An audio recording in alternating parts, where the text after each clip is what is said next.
Assalamualaikum warahmatullahi wabarakatuh.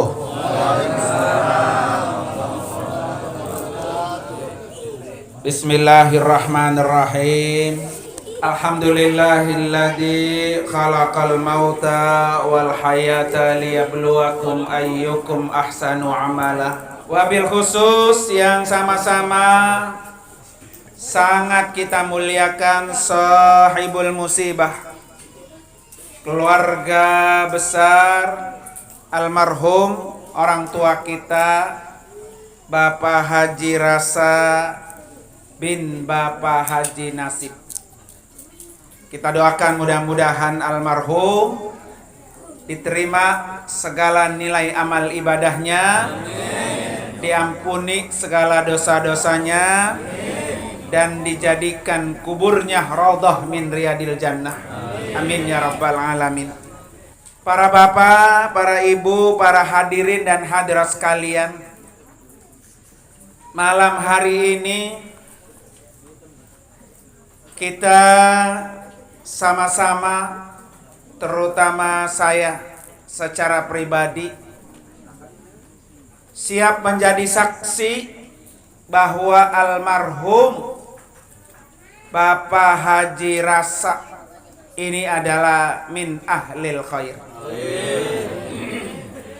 Orang yang sangat baik, dan insya Allah almarhum ini berhak untuk masuk dalam surganya Allah Subhanahu wa ta'ala. Kenapa para bapak hari sekalian saya katakan bahwa almarhum Bapak Haji Rasa ini termasuk orang baik? Yang pertama, saya pernah jalan bareng dengan almarhum. Kalau nggak salah 2 kali Pak Kurnia. 2 kali melaksanakan ibadah umroh. Orang Pak, kalau tebang kenal temen selewatan Maya, itu orang belum dianggap temen, belum dianggap kenal. Kita kenal orang itu kalau kita sudah pernah jalan bareng lebih dari seminggu, baru kita dianggap temen datu. Kenapa biasanya orang kalau seminggu 10 hari Pak, yang baik kelihatan baiknya. Kalau yang bol kuning, buntut gasir, kenal tong, nah apa? Pelit ya. Kenalnya tuh. Bol kuning, buntut gasir. Itu juga kelihatan juga. Makanya bapak-bapak kalau pengen dianggap, oh ini teman saya, kenal saya sama dia, tanya aja pernah jalan bareng gak? Kalau belum berarti belum kenal. Saya 2 kali berangkat umroh bersama almarhum. Yang kedua ditemani putranya Bapak Mantri Kurdi ini. Dan memang benar beliau itu orang yang sangat baik. Maka saya katakan tadi, saya siap bersaksi bahwa almarhum ini min ahlil jannah. Amin ya rabbal alamin. Apalagi Pak, udah haji, udah umroh. Hajinya aja Pak, itu sudah menghapus dosa. Dimana kata Nabi, innal haja yahdimu makana qablahu. Sesungguhnya pergi haji itu menghapus dosa-dosa sebelum dia pergi haji. Jadi kalau dulu belum pergi haji, mungkin banyak kesalahan dosa dilakukan. Pas pergi haji, Allah hapus. Ditambah lagi Pak, udah berangkat haji lama bertahun-tahun, kan udah pasti dosanya nambah lagi ya. Dihapus lagi dengan pergi apa? Umroh. Jadi kata Nabi, al-umratu ilal umrati kafaratun. Jadi melaksanakan ibadah umroh itu menghapus dosa. Jadi memang sunnahnya begitu Pak. Orang kalau sudah pernah ke Mekah Pak ya, Sunnahnya 5 tahun sekali. Sudah 5 tahun, pergi lagi. Itu sunnahnya. Ya syukur-syukur belum sampai apa? 5 tahun. Apa fungsinya, Pak? Salah satunya adalah rindu dengan Baitullah. Kalau dari kampung sini, Pak, Ka'bah jauh ketika kita sholat. Bapak tidak bisa melihat Ka'bah. Tapi kalau datang ke Mekah, Ka'bah di depan mata kita. Melihatnya saja, Pak, melihat Ka'bah aja udah mendapatkan 20 rahmat Allah. Satu rahmat Allah aja, Pak, kita sudah bahagia. Apalagi dikasih Allah berapa? 20 rahmat Allah. Itu ngeliatin doang, ngeliatin Ka'bah sudah mendapatkan 20 rahmat. Jadi almarhum ini, Pak, insya Allah dengan umroh, balik lagi umroh, maka dosanya habis dihapus oleh Allah Subhanahu wa ta'ala. Kita wajib, Pak, wajib ketika kita melihat ada saudara kita, tetangga kita yang mati, wajib, apalagi dia muslim, Pak, wajib bilang min ahlil khair. Kenapa begitu, Pak? Karena kata Nabi, wa antum syuhada'u fil ard. Kamu ini menjadi saksi di dunia. Kalau ada tetangga mati, saudara mati, terus kita lagi omongin, kita ceritain kejelekan-kejelekannya, maka kata Nabi, wajabat lahun nar. Wajib almarhum itu masuk ke dalam apa? Neraka. Makanya kita dianjurkan oleh Nabi, uzkuru mahasina mautakum.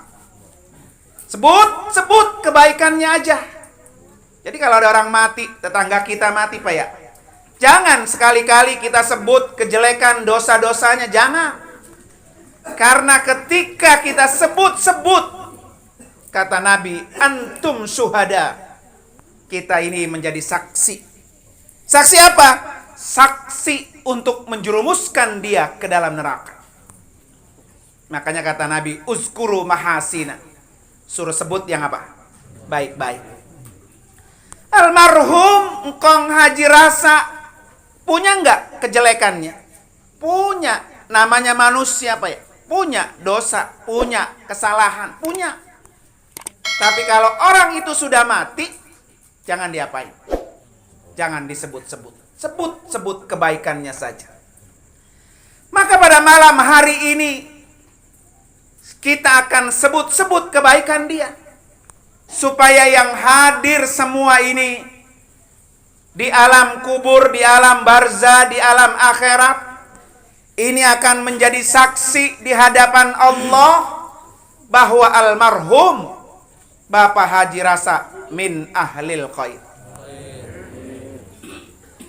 Para bapak hadirin sekalian, kemudian yang ketiga, saya katakan tadi kenapa almarhum ini, Pak, orangnya baik. Karena beliau ini, Pak, walaupun kenalnya sama saya kalau berangkat umroh doang, Pak, alhamdulillah kalau umroh saya dicari sama almarhum Ningkong Haji Rasa. Tapi di luar umroh, Pak, di luar umroh, ya, beliau masih ingat kalau panen. Nah, tuh Pak Burhan tuh, dipaksa-paksa, sono lo antreno beras ke rumah Guru Nung gitu ya. Saya nyebut sono Pak di Jumalang Nung karena namanya sama dengan nama pimpinan pondok almarhum Abu Ya Kiai Haji Nur Anwar. Belum lama dianterin, Pak, sekarung. Karena udah habis tapinya.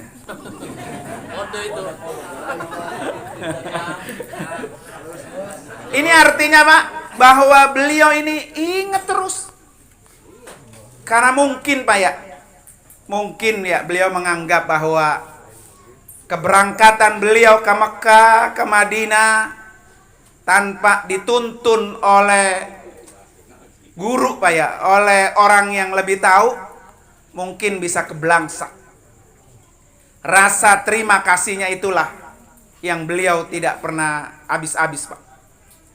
Nah, ini satu kebaikan yang jangan sampai hilang. Ya, jangan sampai kebaikan-kebaikan almarhum yang sudah ada kebaikannya sering jariah ke masjid, putra-putrinya jangan sampai jangan sampai hilang. Terusin, karena inilah yang menyebabkan orang bisa mendapatkan pahala yang terus mengalir. Nah, para bapak hari sekalian, kalau almarhum Engkong Haji Rasa sudah enak, sudah tenang di alam barzah, di alam kubur sudah tenang.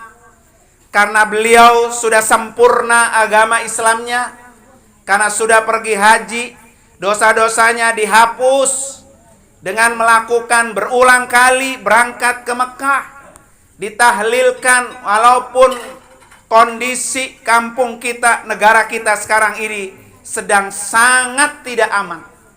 Tadi Pak Ustadz Ade bilang hari ini 8 yang mati ya. Di ujung harapan juga Pak, seminggu 8 ya. Di ujung harapan Pak, bukan seminggu lagi, tiap hari merutuk kayak jambu di di orang Pak ya. Merutuk pokoknya Pak, tiap hari. Kita kagak datang tahlil, kita takut ya. Datang takut, kagak datang dicari nama tuan rumah. Nah, takut juga Pak ya. Nah, ini kematian Pak, hari ini sudah hampir 2 tahun Pak ya. Sekarang kita yakin Pak bahwa mati itu dekat. Kalau malam hari ini almarhum Kong Rasa kita doain, besok pagi mungkin kita. Ya. Besokannya lagi mungkin kita. Kita mah kepengennya apa? Panjang. Tapi kan malaikat Israel lagi ngiter aja nih Pak. Muter aja. Rumah siapa yang mau gue datengin ya? Makanya yang tua-tua siap-siap dah. Yang tua-tua ya. Yang muda siap-siap juga Pak ya.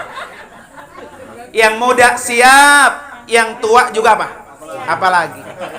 Pertanyaan saya, Bapak Ibu, kalau besok dijemput oleh malaikat Israel, siap nggak? Saya doain biar cepat. Biar besok ngundang saya lagi. Bagus Pak, bagus. Jawabannya udah semangat tuh. Ini camat semua berarti. Calon mati. Memang harus siap Pak. Apalagi dengan kondisi seperti ini Pak ya. Lepek-lepek mati, lepek-lepek mati. Cengap-cengap apa? Mati. Ya alhamdulillah nih masih pada seger semua. Kematian itu Pak sudah pasti datang. Tinggal nunggu giliran kita. Hari ini almarhum Kong Rasa yang udah dipanggil, tinggal nunggu kita giliran.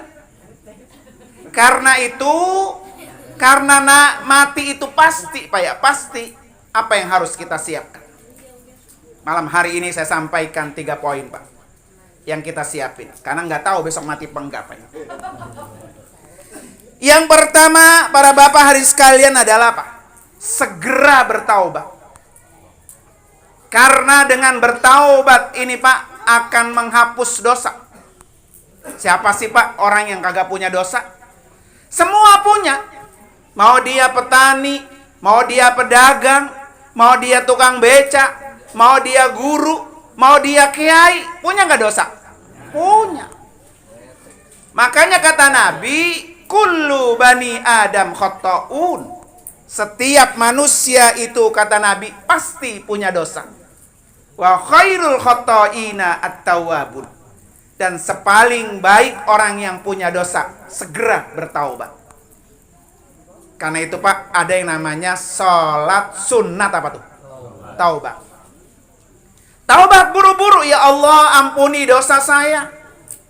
Jangan sampai saya besok ketika dijemput oleh malaikat Israel masih pulang membawa apa? Dosa. Jadi dengan bertaubat insya Allah dosa-dosa kita akan dihapus oleh Allah Subhanahu wa ta'ala. Allah sudah janji para bapak hari sekalian dalam surah At-Tahrim ayat 8. Ya ayyuhalladzina amanu tubu ilallah.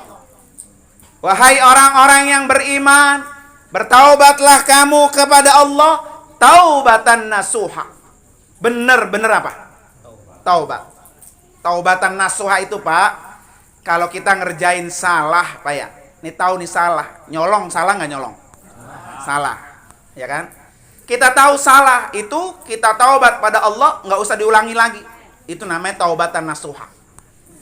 Tapi kalau kita udah tahu itu salah, kemudian kita ulangi lagi, itu namanya taubat apa? Sambal katanya, Pak.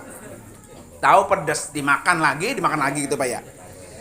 Apa kata Allah para bapak sekalian? Asa rabbukum ayyukaffira ankum sayiatikum.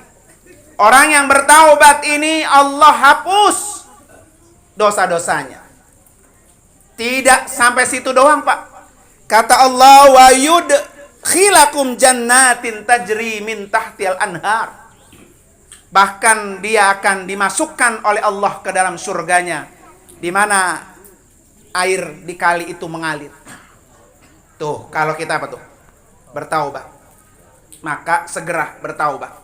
Karena nggak tahu besok giliran kita apa bukan ketika kita dipanggil oleh Allah Subhanahu wa ta'ala. Nabi kita, para bapak hari sekalian, Nabi orang yang tidak pernah berbuat dosa. Nabi orang yang dilindungi oleh Allah, tidak melakukan maksiat. Nabi orang yang sudah dijamin masuk surga. Berapa kali Nabi dalam sehari bertaubat kepada Allah? Berapa kali, Pak? Satu riwayat Nabi setiap hari 70 kali istighfar. 70 kali taubat. Satu riwayat lain Nabi 100 kali. Jadi setiap hari, Pak, 100 kali taubat dan beristighfar. Lah kita dosanya sampai ke ubun-ubun, Pak ya. Istighfarnya habis sholat doang. Itu gak ibu-ibu sampai ngelepitin mukena. Astagfirullahalazim ya. Sekali istighfar sambil ngomel. Astagfirullah, lu bader banget loh. Ya gitu ya. Istighfarnya sambil apa tuh? Sambil ngomel, Pak ya. Istighfar, Pak, istighfar. Karena dengan istighfar ini ibarat orang sakit adalah obatnya. Nah kalau seandainya Pak ya, dosa itu kayak bisul, Pak. Nemplok di pala, nemplok di tangan, nemplok di pantat. Kita udah kebanyakan apa? Bisul. Saking aja dosa enggak, Pak. Enggak kelihatan. Karena itu mumpung hari ini kita masih hidup, Pak. Mumpung hari ini kita masih di kesempatan oleh Allah hidup, maka istighfarlah, bertaubat kepada Allah Subhanahu wa ta'ala. Paling kagak kita lakukan sholat sunnat taubat. Usolli sunnatat taubati rok'ataini lillahi ta'ala. Ya Allah, aku niat sholat sunnat taubat 2 rakaat karena Allah. Supaya ketika kita dipanggil oleh Allah sudah bersih tanpa ada dosa. Kemudian yang kedua, Pak, yang harus kita segerakan adalah lakukan kebaikan-kebaikan. Kebaikan apa saja lakukan. Malam hari ini kita zikir baik, kita tahlil baik, kita baca Quran baik. Lakukan yang baik-baik. Yang mengandung dosa, Pak, udah buang-buang. Kalau kita ngelihat lepek-lepek mati, Pak ya. Jangan sampai kita lagi nyolong ayam kesetrum. Nah, apa yang begitu ya? Lagi nyolong ayam apa? Setrum mati. Itu kira-kira husnul khotimah apa sul khotimah tuh, Pak? Nauzubillah. Makanya bismillah udah niatin, lakukan yang baik-baik. Orang ketika mati, Pak, mau ketemu siapa? Pak, orang kalau mati mau ketemu siapa? Ketemu Allah Subhanahu wa ta'ala. Ketika kita mau ketemu Allah, apa yang kita bawa? Makanya kata Allah dalam Al-Quran surah Kahfi ayat 110. Faman kana yarju liqa'a rabbih Siapa orang yang berharap ingin ketemu Allah, kuncinya dua. Falyamal amalan soleh. Maka banyak-banyaklah bawa amal soleh. Kalau kita nggak bawa amal soleh, Pak, ya ditolak dah. Ya, udah tolak sono masuk. Gitu ya, Pak. Emang udah ngene dibawa apa ya? Bawa amal soleh. Maka amal soleh inilah yang akan menemani kita ketika kita berada di liang kubur. Apa tuh, Pak, amal soleh? Amal soleh pekerjaan yang baik sesuai dengan aturan Rasulullah. Itu amal soleh. Jadi kalau ada pekerjaan kata kita baik, Pak, tapi nggak pernah diajarkan oleh Nabi, maka itu bukan amal soleh. Contoh, Pak, Pak, puasa itu amal soleh bukan? Pak, puasa amal soleh bukan? Puasa amal soleh bukan? Amal soleh. Kalau puasanya sesuai dengan apa? Ajaran Rasulullah. Umpamanya puasa Senin, Kemis, ya. Puasa kayak besok nih, tanggal 1 Zulhijjah, hari Ahad. Sampai tanggal 9 Zulhijjah. Itu puasa yang diajarkan oleh Nabi. Silakan lakukan. Puasa 3 bulan sebulan 3 hari. 13, 14, 15 atau Ayyamul Bid. Puasa Asyura, puasa Tarwiyah, puasa Arafah, itu puasa yang disunahkan oleh Nabi. Ada, Pak, ada nggak, Pak, orang puasa 40 hari nggak buka-buka karena pengen kaya ya? Dia pergi sono ke goa apa tuh? Ya kan, ke cari Gunung Kidul mah ya. Judulnya puasa juga puasa. Tapi puasa yang kayak gitu itu puasa yang tidak diajarkan oleh Nabi. Dan itu bukan amal soleh. Siapa ya? Maka kerjain yang amal soleh aja dah. Yang Nabi ajarin. Kayak besok nih, Pak. Bismillah niatin, Pak ya. Puasa sampai 9 hari. Kira-kira kita mampu nggak puasa 9 hari? Mampu. Ramadan yang 30 hari aja, Pak? Mampu. Kalau repot, sibuk, masih kerja, nggak apa-apa karena sunnah, silahkan. Paling tidak, Pak, puasa 2 hari. Seperti Al-Maghfurlah kayak Haji Nur Ali ajarkan. Tanggal 8 Zulhijjah, tanggal 9 Zulhijjah. Hari Tarwiyah dan hari Arafah. Apa kelebihannya, Pak? Orang yang puasa tanggal 8 Zulhijjah, dia mendapatkan pahala menghapus dosa 1 tahun yang lalu. Tuh, tadi kan pengen dosanya diapain? Dihapus. Siapa orang yang puasa tanggal 9 Zulhijjah, hari Arafah, orang-orang yang sedang haji berwukuf di Arafah. Kita yang tidak haji disunahkan puasa Arafah. Pahalanya, Pak, menghapus dosa 2 tahun. 1 tahun lalu dan 1 tahun yang akan datang. Tuh, jangan sampai ditinggal. Kenapa jangan ditinggal? Belum tentu Arafah tahun yang akan datang kita masih hidup apa enggak. Kapan lagi kita ingin menghapus dosa-dosa kita? Mumpung Allah kasih kesempatan kita bertemu dengan bulan Zulhijjah. Engkau ngerasa ini, Pak ya, udah nggak ketemu bulan Zulhijjah. Dikit lagi mau masuk bulan Zulhijjah, sudah Allah panggil. Bagi kita yang diberi kesempatan oleh Allah ketemu dengan bulan Zulhijjah, maka itu jangan diapain tuh? Jangan disia-siakan. Tuh, syarat pertama pengen ketemu Allah, lakukan amal soleh. Syarat yang kedua, kata Allah dalam ayat yang sama, wala yusyrik bi'ibadati rabbih ahada. Jadi bapak-bapak, ibu-ibu, kalau pengen ketemu Allah, wala yusyrik bi'ibadati rabbih ahada. Jangan Allah itu disekutukan, diduain gitu, Pak. Kalau ada kita masih percaya selain Allah, Pak ya. masih percaya sama jin gitu Pak, masih percaya sama makhluk, apapun Pak nilai amal ibadah kita itu nggak ada artinya, hilang semua, sia-sia, karena dia telah menyekutukan Allah Subhanahu wa Ta'ala. Walaupun Pak orangnya sedekah rajin, infak rajin Pak ya, umroh juga pernah, haji juga pernah, sama tetangga bagus, akur semua, tapi masih percaya selain kepada Allah, maka itu nggak ada nilainya sama sekali. Orang ini tidak akan pernah bisa bertemu dengan Allah Subhanahu wa Ta'ala.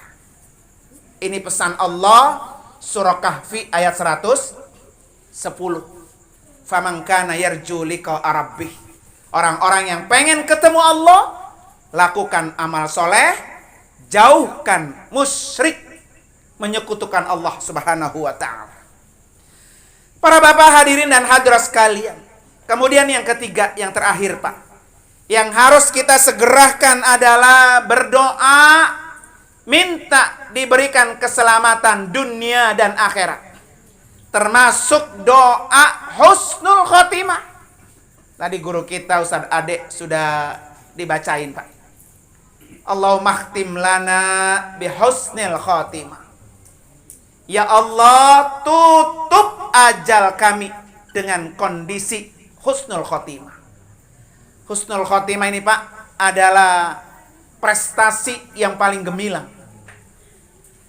Orang kaya raya nggak ada artinya kalau mati su'ul khotimah. Orang terhormat, terpandang, terkenal, nggak ada artinya kalau mati su'ul khotimah. Justru orang yang paling sukses adalah orang yang mati dalam keadaan husnul khotimah. Maka doa ini sering dibaca Pak. Allahumma khtim lana bil Islam, wakhtim lana bil iman, wakhtim lana bi husnil khotimah. Atau tadi guru kita, Allahumma inna nas'aluka husnal khotimah wa na'udzubika min su'il khotimah. Ya Allah, kami mohon kepadamu supaya mati dalam keadaan husnul khotimah, dan kami berlindung kepadamu ya Allah, jangan sampai mati dalam keadaan su'ul khotimah. Ini yang kita minta Pak. Nggak apa-apa mati besok, mati bulan depan, mati tahun depan, nggak apa-apa, daripada mati 30 tahun yang akan datang su'ul khotimah Pak ya. Na'udzubillah. Coba Bapak saya tanya, mau mati bulan depan husnul khotimah, apa mau mati 50 tahun lagi su'ul khotimah? Hah? Mau yang 50 tahun tapi husnul khotimah? Terlalu panjang nggak Pak? Nggak enak Pak. Saya punya empeng itu Pak, umurnya, punya nenek ya, punya empeng itu umurnya lebih dari 100 tahun, 100 tahun lebih. Yang dia minta, ya Allah, gua kapan mati sih gua ini ya?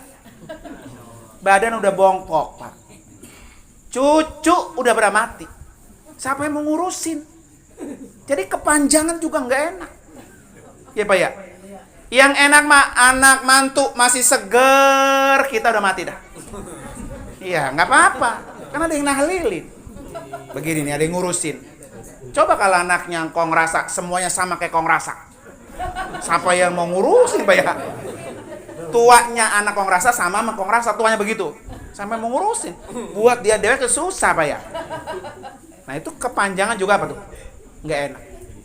Makanya yang paling penting, ya Allah, Allahumma tawil umrana, ya Allah panjangkan umur kami. Jadi umur yang panjang itu Pak bukan jumlahnya, bukan. Kayak Imam Syafi'i Pak ya, beliau mati usianya berapa? 50 tahun. Muda sekali Pak. Dibanding kong rasa mah udah banyak kelebihannya.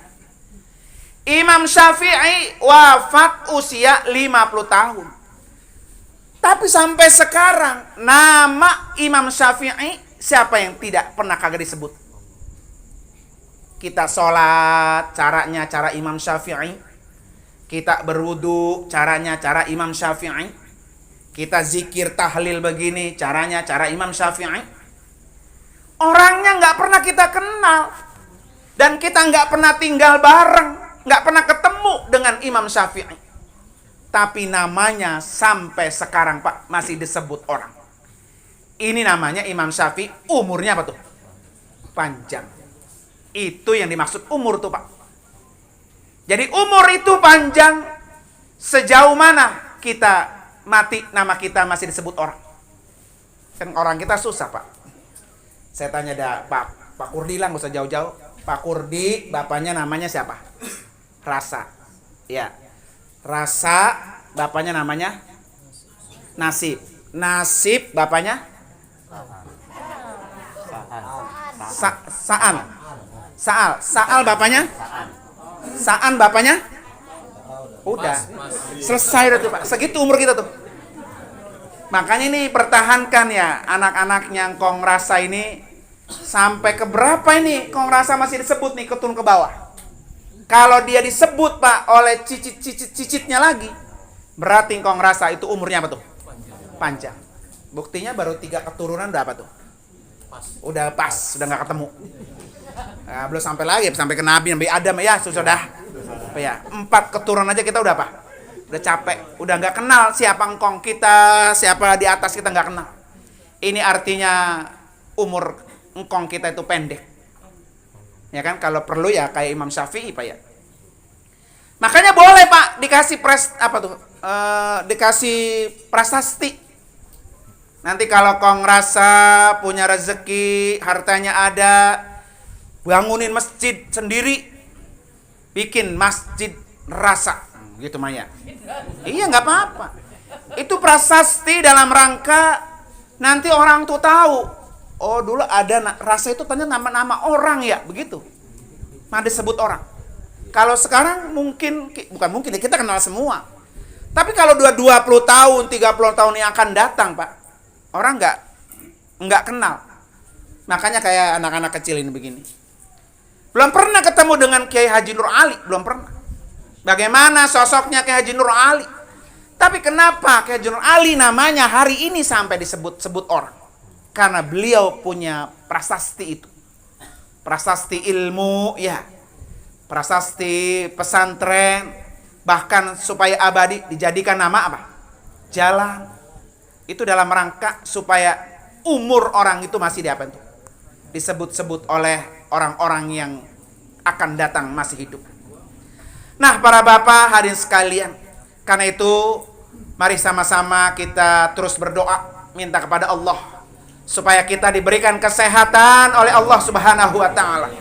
Diberikan usia panjang umur, diberikan keberkahan oleh Allah Subhanahu wa taala.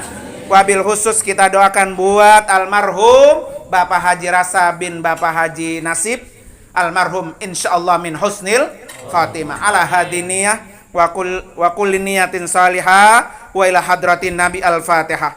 A'udzubillahi minasyaitonir rajim. Bismillahirrahmanirrahim. Alhamdulillahirabbil alamin arrahmanir rahim maliki yaumiddin iyyaka na'budu wa iyyaka nasta'in ihdinas siratal mustaqim siratal ladzina an'amta 'alaihim ghairil maghdubi 'alaihim waladdallin amin. Para bapak dan ibu hadirin sekalian, satu kali lagi mari sama-sama kita baca suratul Fatihah buat Bapak Minar dan istri yang lagi kurang sehat. Sampai hari ini Pak, beliau belum bisa berangkat umroh. Sampai hari ini karena Saudi Arabia masih menutup diri untuk tamu luar Saudi. Tahun ini Pak, haji tetap ada, cuma 60.000 orang. Biasanya tiap tahun 5 juta orang, sekarang 60.000. 60.000 ini Pak khusus buat orang-orang Saudi dan orang orang yang tinggal di Saudi, di luar Saudi tapi tinggal di Saudi. Udah dia doang, yang lain gak bisa. Kenapa? Karena tidak ada penerbangan yang masuk sampai hari ini. Ini semua salah satu sebabnya adalah corona. Kita nggak tahu nih Pak, corona sampai kapan. Bisa jadi corona ini salah satu adalah mengurangi penduduk dunia Pak ya. Bisa jadi juga corona ini buat kita umat muslim supaya kita terus dekat dengan Allah Subhanahu wa taala. Karena kata Allah sudah janji dalam ayatnya, lau an ahlal qura amanu wattaqau la fatahna alaihim barakah. Jadi kalau penduduk negeri ini beriman, bertakwa kepada Allah, Pak, pasti kami bukakan pintu keberkahan, baik dari langit maupun dari bumi. Ini ada penyakit corona yang bentuknya kita nggak tahu, Pak. Ya kan, nggak tahunya corona lagi keliling sama kita nih ya. Gue mau nemplok sama siapa ini ya, kita nggak tahu. Kalau musuhnya tahu mah mendingan kita ketok palanya, Pak ya. Gitu. Atau kita sempret gitu. Kalau petani disempret begitu, Pak ya. Ini kita nggak tahu. Nah, karena itu mari sama-sama kita doakan Bapak Minar dan istri dan kita semua tentunya, Pak ya. Biar Bapak Minar ini bisa sehat sampai Mekah ini terbuka untuknya, dan jangan sampai belum waktunya berangkat umroh, Pak ya. Ini jangan sampai, mudah-mudahan kita doakan biar umur panjang, sehat walafiat. Ala hadiniyah wa kulli niyatin salihah wa ila hadratin Nabi Al-Fatihah. A'udzubillahi minasyaitonir rajim. Bismillahirrahmanirrahim. Alhamdulillahirabbil alamin arrahmanir rahim maliki yaumiddin. Iyyaka na'budu wa iyyaka nasta'in. Ihdinas siratal mustaqim. Siratal ladzina an'amta 'alaihim ghairil maghdubi 'alaihim waladdallin. Amin. Allahumma bihaqqil Fatihah wa bisirril Fatihah wa mu'jizatil Fatihah. Ya farijal ham ya kashifal gham. Ya man ya'bdihi yaghfir wa yarham. Ya amanal khaifin sallimna mimma nakhaf. Ya manal khaifin aminna mimma nakhaf. Ya manal khaifin najjina mimma nakhaf. Da'wahum fiha subhanakallahumma wa tahiyyatum fiha salam. Wa akhiru da'wahum alhamdulillahi rabbil alamin. Wassalamualaikum warahmatullahi wabarakatuh.